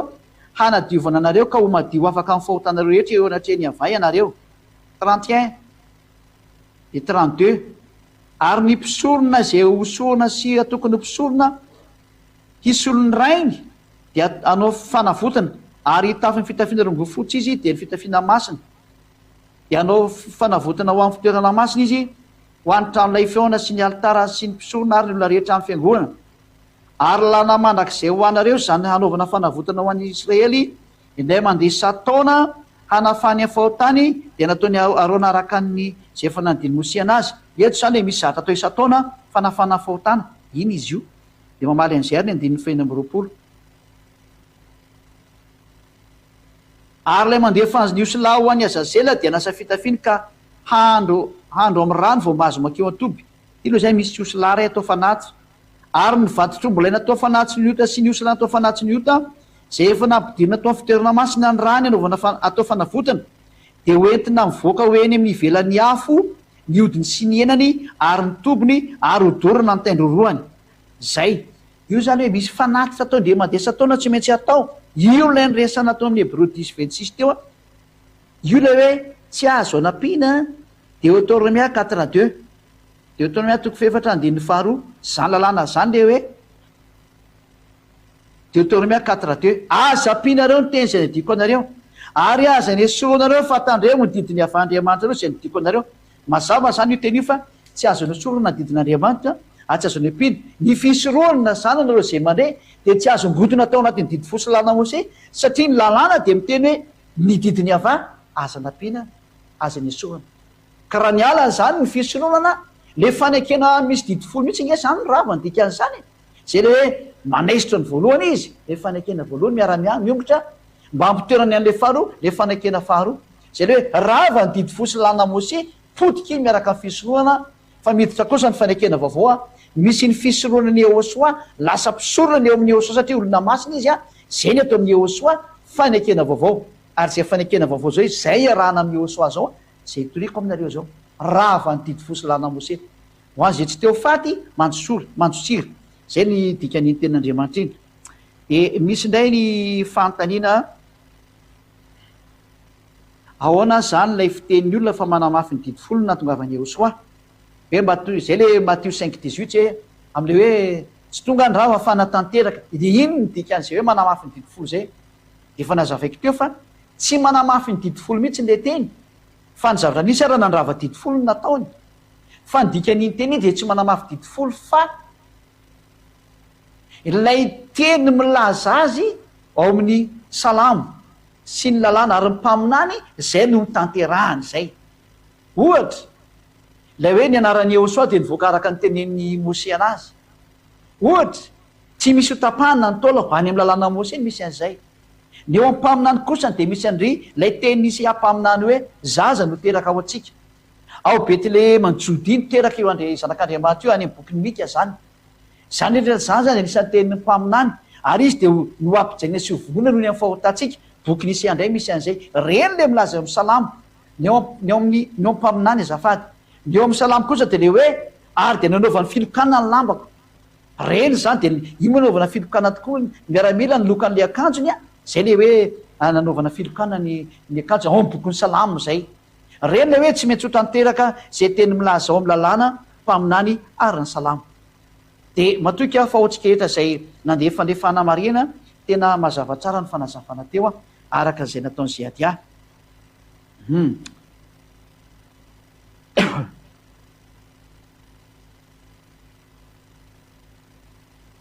ny tenin'Andriamanitra ao Matthieu 22:36 hoe ny didy lehibe ao de ao bokyny Deutéronomie 6:5 hoe tiavan'Andriamanitra ary 19:18 hoe tiavany namanao de zany ny entonina ny lalàna araka Matthieu 22:36 hoe zay ny lalàna raha ny didy folo sy lalàna Mose de zay ny marina zay fa Yehosoa tsy nampitandrina didy folo sy lalàna Mose fa nanazava ny hevitry ny boky lalàna Mose izy hoe lehibe ao nkeo de resaka fitiavany hoe tiavy io Andriamanitra io de tiavy ny namanao zay ny didy lehibe ao fa tsy nisy ny teny hoe de tandremo io didy io any rehefa hiaraka aminazy fa ho an'ny olona ao Israela zay mbola mipetraka ao amin'ny didy folo ka mbola tsy vita Kalvari ny atao hoe Kalvari ao tsy malala de lay hoe mbola tsy niantona teo amin'ny tsy fijaliana io zanak'Andriamanitra io ka maty teo nandatsaka ny rano anao raha mbola tsy maty teo zanak'Andriamanitra io de mbola mitombona ny didy folo sy lalàna Mose ho an'ny zanak'Israely fa rehefa maty kosa ny Yehosoa de tsy mitombona intsony iny fa manaraka ny Yehosoa am'izay ny fahendreny satria rava ny didy folo de tsy mitombona intsony Matthieu 22:36 rehefa mipetraka Kalvari ka de rava automatika reny eny hoe fanekena taloha miala fa miditra ny fanekena vaovao Yehosoa am'izay ary natokana ho an'ny jentilisa mihitsy ny fanekena vaovao mena ny jentilisa izy zay le hoe torio any am'izao tontolo zao ny filazantsara ka mazava ho azy fa Yehosoa le toriana miaraka amin'ny lalàna ny Yehosoa ary raha voarava ny fisoroana de rava ny fanekena taloha ny dikan'izay rava ny didy fosy lalàna Mose ary raha ny voalaza soratra masina nge fa zany fisoroana zany ankeka ny fototry ny lalàna io nge vaikitsikity ten'Andriamanitra ty ka raha ny fototra aza moa ny rava raha ny trano no amboarina hipetraka ntsony ve ny trano fa ravarava ny fototra ravatra any amin'le trano ange ka ravarava zany ny fototra de mididy folo tsy lana mose de ny fototra any zareo de tsy ny didy folo ny fototra amin'io fa diso anao fa ny fototry ny lalàna dia de ny fisoroanana avaketsika ny hebreo toko fahafolo hoe hebreo 7 moa zafady famady an'ery izy hebreo 7 a somary lavalavakery ny lerantsika fa tsy miheno amin'le fantena moa sady fanazavana mihitsy izy a hebreo 7 a 7 et 11 ny vakitsika feo manomboka amin'ny 11 eo izy de vakiko amin'ny teny frantsay koa hebreo 7 11 ko raha nisy fanatanterahana tamin'ny fisoroana ny levy zany hoe moa ve natanteraka ny fisoroana ny levy na afaka olona tamin'ny fahotana ve ny dikan'izany zay dikany hoe fanatanterahana hoe tanteraka fa tamin'izany no nazahoan'ny olona ny lalàna ahoana moa ny mbola ilana mpisorona hafa iseo araka ny fanao Melkizedeka ka tsika moa tsy hitondrony ambany fa nytitsika teny de hoe tamin'izany no nazahoan'ny olona ny lalàna zany hoe raha tsy misy zany ny fisoroana ny levy a tsy nivoaka io lalàna Mose sy ny didy folo io zany hoe ny fototry ny lalàna ny mena ny zanak'Israely io zany a de tsy ny didy folo araka ny eritreretinareo fa ny fisoronana ny fototra an'io vakitsika amin'ny teny frantsay indray zay vadindritra hebreo 7 a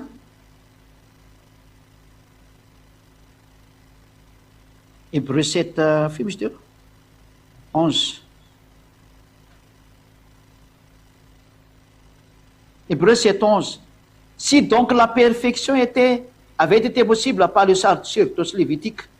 la perfection zany hoe ny mahatonga ny olo tanteraka tsy mahay manota intsony dika zay raha ny mahatonga ny fatanterahany olo izy raha vitan'ny fisoroana ny levy satria ole fisoroana ny levy le misy an'le fanalana fahotana fa ny didy folo nga misy fanalana fahotana izy amilaza fa ny didy folo misy fanalana fahotana tsy misy an'izany ange ao e ny fanalana fahotana de ny fisoroana ny levy ao le misy an'le fanaovana sorona osy sy ny omby sy ny ondry teo ino ny vakitsika eto am'le Levitikos toko fahenina ambin'ny folo ino ny fanesorana fahotana ka raha tsy misy iny fanesorana fahotana iny a inona zany lavana le didy folo tsisy dikany ane le didy folo e maty eo daholo ny re mianakavy fa ny manala ny fahotana de ny lalàna ny fisoroana ny levy ary iny no heverina fa matateraka ny olona nefa n'iny tsy natateraka de zay na tonga ny hoe car c'est sur ce sacerdoce que repose la loi donnée au peuple io zany ny fondation ny lalàna rehetrarehetra jiosy zany a didy folo sy lalàna Mose rehetrarehetra de mipetraka eo amboniny lalàna ny fisoroana ka raha ongodina zany ny fisoroana mirodana ny trano raha rava ny fisoroana rava daholo ny didy folo sy lalàna Mose fa mba mandinika tsara am'izay tsika rehetrarehetra de anareo moa zany fa tsy zany matoa zany nongodina teo ny lalàna fisoroana rava ny didy folo sy lalàna Mose dika zay satria io ny fototra tamin'ny lalàna ino napisy ny didy folo sy lalàna Mose zany hoe raha vao tsy misy io a de tokony tsy napetraka iny lalàna iny dika zay maty ho azy eo le olona ko lalàna amin'ny teny hoe ojolony ianao raha manao zao ojony ianao zatra manozina be debe nge zany nipetraka aminao e de aiza ny solution am'le manozina tsy haiko na tonga saina ianao raha sy tonga saina am'izany ojony ianao raha manao an'izao any bokyny Levitikos io ojony ianao raha manao an'izao ka raha tsy misy zany le fisoroana ka tsy voazona mandrak'izao zany ianao lasa didy fenozina nge zany mena io Andriamanitra io e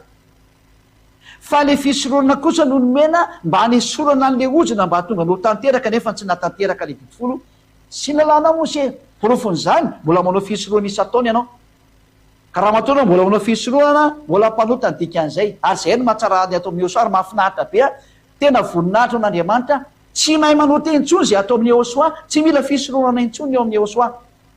zany ny any Ôsoa zany tsy mahay manota intsony zay miaraka aminy bravo Ôsoa zay ady a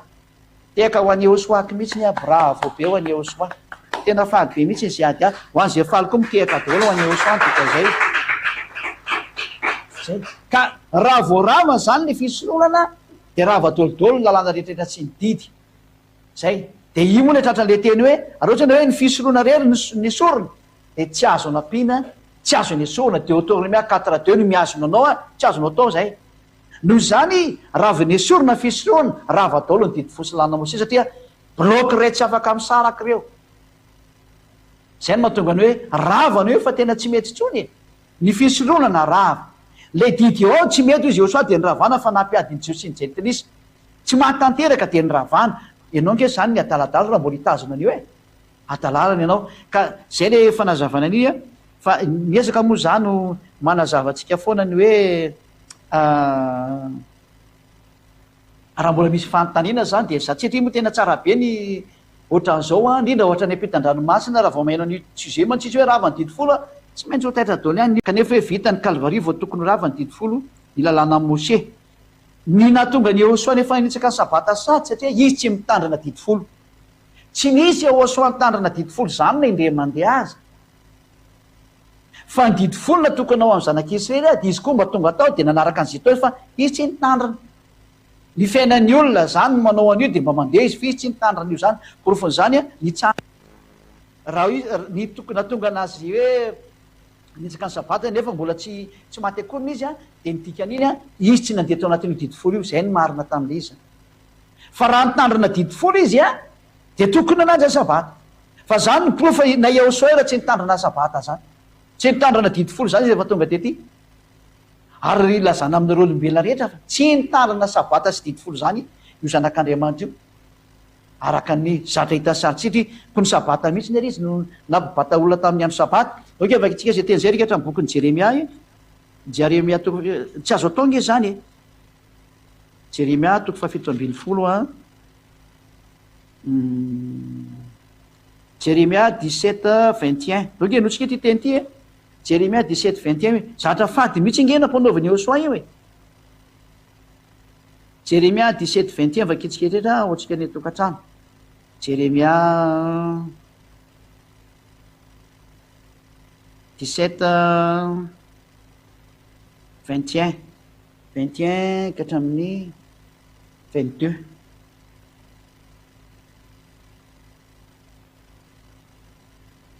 Jeremia 17:21-22 izao ny lazay ny ava tandremo ny fananareo ka aza mitondra entana amin'ny andro sabata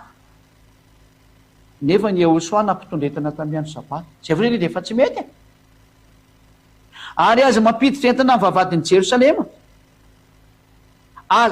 aza mitondra entana mivoaka avy any amin'ny tranonareo amin'ny andro sabata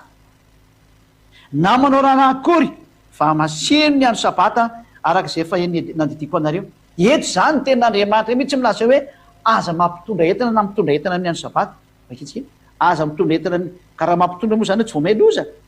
aza mitondra entana mivoaka amin'ny tranonareo amin'ny andro sabata eny Yehosoa nefa ny izy mihitsy ny nampitondra tsy ny manao ihany fa ny mankasitraka ny manao koa vao may loza ny tena maro izy mihitsy ny nampibata zany izy zany nampanota olona raha amin'izany hevitra zany ny profa fa izy aloha tsy nampanota fa midika fa tsy mitandrina sabata izy ary tsy mitandrina didifolo izy ary tsy nanaraka lalàna Mose zany izy satria maniny efa manana lalàna izy voapetrany lay lalàna ny Yehosoa fa ny ekena vaovao zay ny valin'le teny hoe ko manina ary izy nefa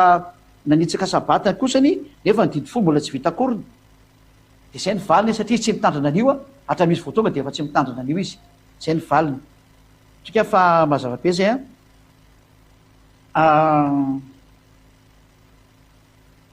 efa nazavaiko teo le didy antona lalàna ary ny hoe indro ny faharetan'ny olona masina dia mitandrina dinadima tsy nyfonona Mesia dia ahoana momba an'izay tompoko ny faharetan'ny olona masina tsy ny any zany Yehosoa ny resana amin'io didiny Yehosoa ny resana amin'io satria raha voaresaka Jaona ny resanareo satria Jaona no taran'io ny teny Jaona ngeka resaka lalànany Yehosoa ny resany do vakitsika amin'ny teny frantsay ty teny frantsay tena malaky be zay sary zay vakitsika aleotsika ato amin'ny bokyny aiza no mijeren'izay ty malaky ty ataotsika amin'ny teny frantsay Matthieu Jean 1 Jean amin'ny teny frantsay anao makitsika anazy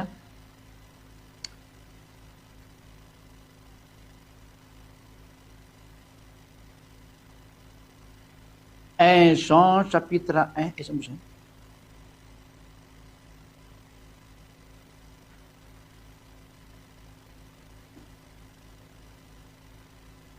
zay 1 Jean chapitre 1 verset 1 nous vous annonçons la parole qui donne la vie et qui existe depuis toujours eto zany la parole zao ny dikany io miteny gasy ary de milaza aminareo zay a ny tenin'ny fiainana la parole nyresahana eo zany zay efa nisy hatramin'izay ka hatramin'izay henonay izy nous l'avons entendu la parole io a nous l'avons vu de nos yeux hitany masonay io a ka ity parole ty zany sady henony sofiny ary henony masony nous l'avons regardé avec attention ary de nibanjin'ny masonay mihitsiny izy ampidirina kely ringa ma teknisiana fa ahoana tsy ampidirinareo izy ay somary vonona kely zay dahoary ao rehefa nous vous annonçons la parole qui donne la vie lazaina aminareo a ny teny zay manome fiainana et qui existe depuis toujours ary zay efa nisy efa hatramin'izay ity teny fiainana ty zany no zarainy aminareo zay ny tenin'Andriamanitra eto zany inona lizy zao ity teny ty la parole mariko io fa io la parole io a de metsika namena anareo ny valiny a fa tsy izy koa io parole io fa Yahosoa fafakitsika kely aloha ria bonne nouvelle selon Jean chapitre 1 voilà la parole inotsika tsara ny teniny au commencement la parole existait déjà io zany la parole était avec Dieu io teny io zany de avec Dieu io ale tamin'ny voalohany de ny teny de efa nyexiste efa nisy ny teny de tao amin'Andriamanitra la parole était avec Dieu et la parole était Dieu ary ny teny de Andriamanitra au commencement la parole était avec Dieu tamin'ny voalohany e io parole na io teny io de tao amin'Andriamanitra zay andininy 14 am'izay jerevantsika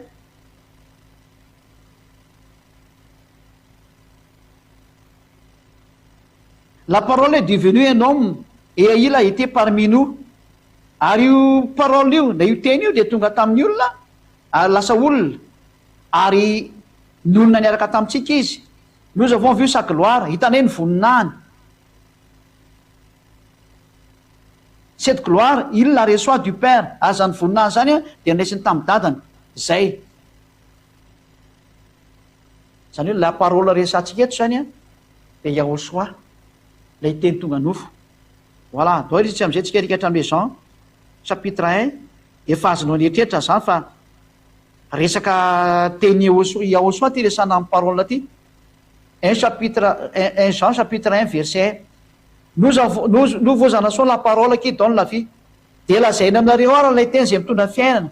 qui existe depuis toujours toy am'le tarialoha ihany toy am'le Jean chapitre 1 verset ihany zay efa nisy hatramin'izay ka hatramin'izay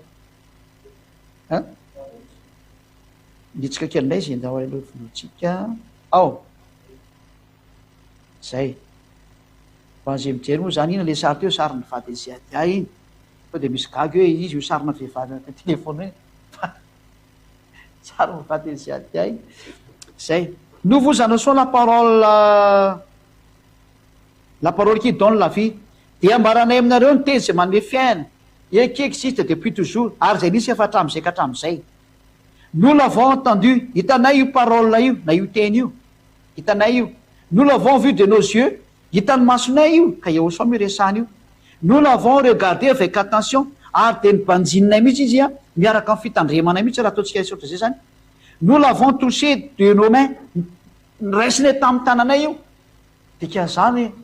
didifolo ve ho raisina amin'ny tanana hoe nifandray tanana tamin'ny didifolo zany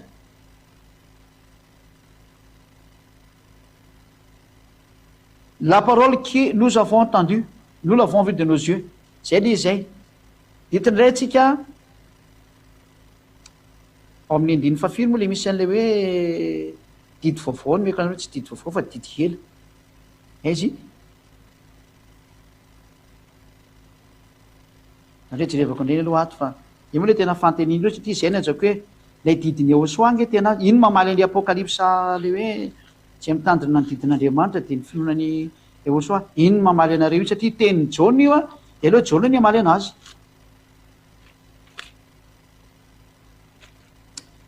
aiza moa izy iny rakisy hoe didy vaovao ny meko anareo de tsy didy vaovao ny meko anareo fa didy ela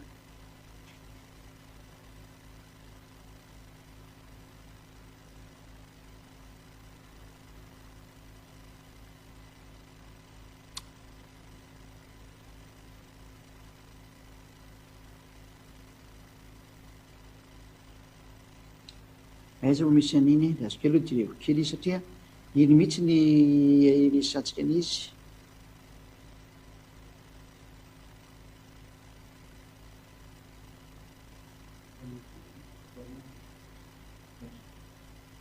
jona voalohany toko faharoa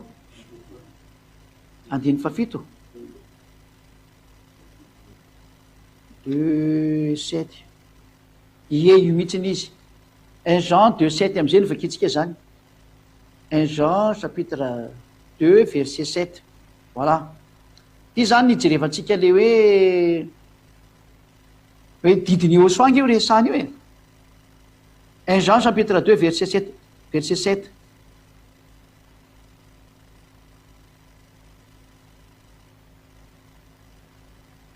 ainsi très cher noho izany ianareo zay tena sarobidy aminay ce n'est pas un commandement nouveau que je vous écris tsy didy vaovao no meko anareo c'est un commandement ancien didy efa ela vous l'avez reçu depuis le début zay efa raisinareo efa hatramin'ny voalohany ce commandement ancien io commandement tranaina io zany io didy ela io c'est la parole que vous avez entendu lay teny efa nomeny Iosoa anareo zay lay teneniko aminao hoe jerevantsika hoe avy aiza io teny io c'est la parole que vous avez entendu de efa veantsika am'izay le 1 Jean chapitre 1 verset 1 c'est la parole que vous avez entendu zany hoe niteny Iosoa zay aminareo ka nididy ela zany eto de niteny Iosoa fa tsy nidy commandement koa sanao diso hevitra nous vous annonçons la parole qui donne la vie de teneniny aminareo ny teny la parole qui donne la vie zay manome fiaina et qui existe depuis toujours zay fitany hatramin'izay nous l'avons entendu qu'est-ce qu'on a entendu ici c'est la parole zany mipetraka amin'ny fanteny hoe iza zany le eny eto la eny eto de tsy iza fa il est la parole que nous avons entendu de le zay maraikitraiky andrela izy zany aloha tapanake vetivety io zany technicien zay any raha mivadika izy zany de miovake zany nous l'avons entendu nous l'avons vu de nos yeux nous l'avons regardé avec attention c'est la parole que nous avons entendu zany eto samy teny hoe ilay eninay a de les paroles zany hoe nous avons entendu la parole zay ny dikan'ity satria hita hoe nous vous annonçons la parole qui donne la vie et qui existe depuis toujours nous l'avons entendu nous l'avons vu nous l'avons regardé avec attention nous l'avons touché de nos mains io le parole io zany a lay nitazomina tamin'ny tanana na eniny sofinay a le tanomasonay a la parole le resana ale la parole teneny io a lay zanak'Andriamanitra le am'jona toko voalohany diny voalohany hoe lay tam voalohany teny au commencement et la parole était avec Dieu et la parole était Dieu la parole est vivant avec nous il s'est transformé en humain any nivadika olona izy a niaranona tamintsika izy a la parole ny anarana io la parole io le menantsika ato amin'ny Jean voalohany 2:7 io le hoe ami très cher ry namana tena sarobidy ce n'est pas un commandement nouveau que je vous écris tsy didy vaovao no meko anareo c'est un commandement ancien didy taloha didy tranainy be mihitsiny vous l'avez reçu depuis le début azonareo efa hatrany voalohany io zany hoe satria efa mifampiresaka taminareo voarainareo ce commandement ancien io didy tranainy io a c'est la parole que vous avez entendu lay teny efa azonareo tamin'ny voalohany ka inona ny teny azonareo tamin'ny voalohany a ity izy ity nous vous annonçons la parole que nous l'avons entendu io tapaka kely zay nous vous annonçons la parole qui nous donne la vie nous l'avons entendu dikazany de nous avons entendu la parole c'est la parole que nous avons entendu c'est ça l'ancien commandement le commandement ancien voilà ho an'ny teny frantsay mo zany de maraka be le tiako tenena fa hoe tsy le didy folo ny resana fa le didiny Iosoa la parole de Iosoa zay le didy zay la loi ici c'est la parole de Iosoa ny didy eto a de didiny Iosoa zay le commandement ancien raha nanaraka tsara nyteniko reo didinareo de reo vakeo amin'ny teny frantsay de mazava be fa lay parole teneny eto ny atao hoe commandement ancien la parole de Iosoa c'est le commandement ancien zany hoe ny teny Iosoa no le didy taloha ary tsy iza koa le la parole fa le Iosoa ny atao hoe la parole la Iosoa qui est vivant et qui vit avec nous et il s'est transformé en humain un homme qui a de la chair donc c'est un être vivant comme nous zany hoe Yahosoa zany a no niova olona alasa ny vaty olombelona de niara-nonina tamintsika de olombelona takatsika izy dika zay zay natao hoe la parole mazava be zany zay fa zay ny valy teny antsika rehetrarehetra zay na mandray le teny de zay dikany hoe ino ny faharetan'ny olona masina de mitandra ny didin'andriamanitra sy ny fona mesia ny didin'andriamanitra andriasana am'zany satria bokyny Jaona andriasana de ny tenin'ny Yahosoa ny didin'ny Yahosoa Jaona 12:49-50 sy ny Apocalypse 14:37 re Korintiana voalohany 14:37 iny zany misy an'le didin'andriamanitra hoe didin'ny Yahosoa zay moa zany ny teny tena somary lava tokoa nafinaritra be nefa ny fanazavana matoka fa falidotsiketra de miratso atsika samy teny Yahosoa zay ny fiafarany teny raha mbola misy tsy mazava de afaka mandefa message aty aminay ihany nareo ao amin'ny internet de misy soratra WhatsApp hoe responsable dia le façon ny fanontaniana fa hovaliny zay aty amin'ny fomba rehetra zay mahafary anareo ny antony de antsoina daholo ny olombelona rehetra maneran-tany anatiny ny Yahosoa am'izay indrindra fa ny étranger ianareo vahiny mirasonareo tonga soa ty amin'ny Yahosoa de nasoaly taotsika iariva afaka atsika sotra betsaka dada Iava-malala ny amin'izany teny zany sotra betsaka no ny amin'ny fampianarana sotra betsaka ny amin'ny teny fiainana sotra betsaka ny amin'ny fanazavana voninahitra anao dada Iava-malalako sy Yahosoa vonjeo ny olona tsy ho faty intsony vonjeo ny olona tsy ho maty ny zatra ampianarany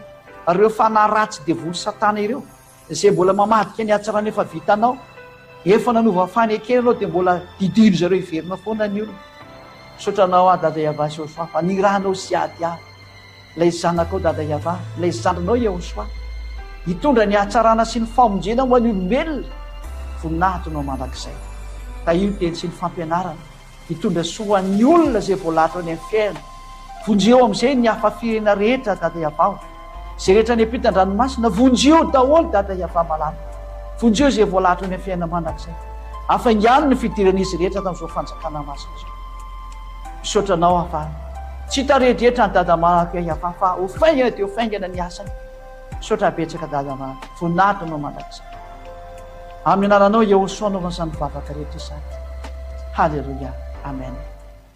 de miraso tsika rehetra samy teny Yahosoa mafito izany fampianarana ho manaraka indrea velomatoa